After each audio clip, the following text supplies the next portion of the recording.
film was produced and directed and written by Eric Tadman and Guy Knight. Both of them are double team working on a number of feature and short films.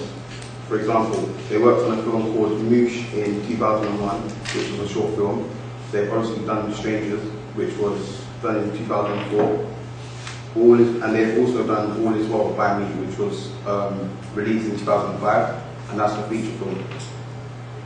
Locations. The Strangers stuck to the whole idea of key things which make a short film successful in terms of location, as it was very limited. Two images show two locations, which is the actual train station and inside the train. Budget. As we know, budgets often determine expectations from films and sometimes limit what sort of things feature in the film. Surprisingly, Strangers had a huge budget of $9 million.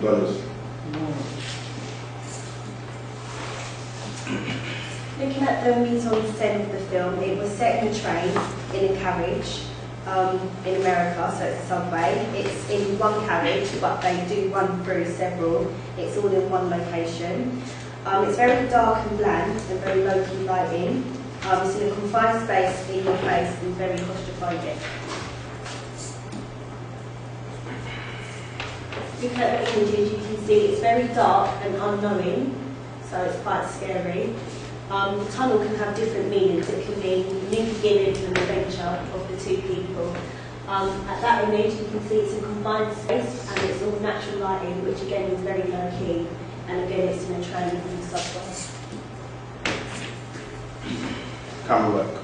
There's a long shot which the image shows, and it represents the distance between both of the characters. The men are on two different sides of the platforms with a track between them. This shows they're going in separate ways. The train represents that the threat has gone, that adventure is over. As you can see, the train is preparing. There's also a reaction shot. There you can see the man twiddling with his religious necklace. It's a Star of David necklace, so we can clearly see from this that the man is Jew. Maybe he's warning the other man off. And in reaction to this, we can see the other man who's eyeing up the necklace, so he's looking directly at it. And this portrays tension and suggests a clash of religions. You can see this through his straight face and no emotions. With editing, there is a bit of the film where they're running through the train.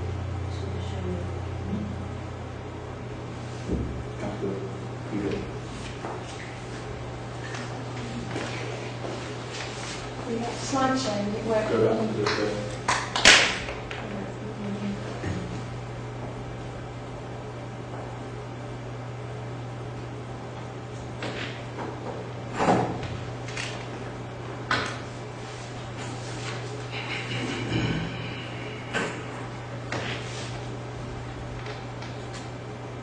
This is just an example of one of the edits they use to make it faster and to build up tension in the film.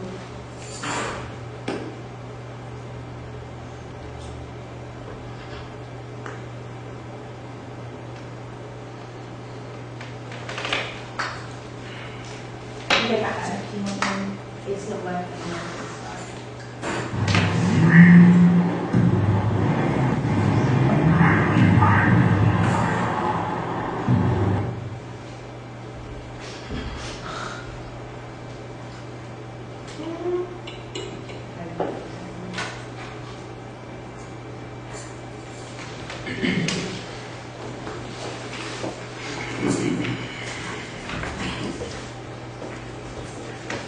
Genre. Many short films are hard to put into different genres as they are short and don't often have time to develop into a detailed film.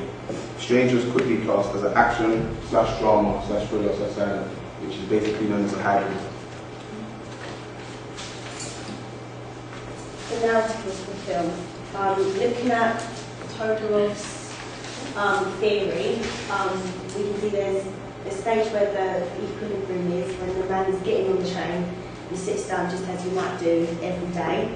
Then the disruption will be when the man notices the man opposite him at the beginning of the film, and then he shows his Jewish necklace, and then the Nazi ritualistic men attack them and follow them through the train. and then they escape. And the new equilibrium is when they get off the train and then go their separate ways.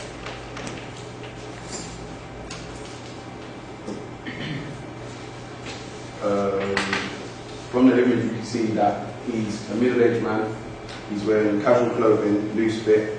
And it's also a hoodie type of clothing normally seen on a man. And then the image below, it shows that after they've departed from their command, he again plays with his necklace, showing that he's a very religious and spiritual person. This image shows a very nervous looking man.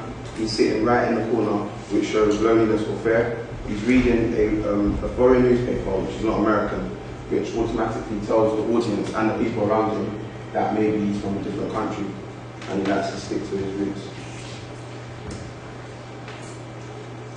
This image is not really clear, but it's of, I'm not too sure what it is of, but you can see it's Nazi worshippers. And the man actually sprayed on the back of his newspaper, which was quite rude, and he sprayed a Nazi sign.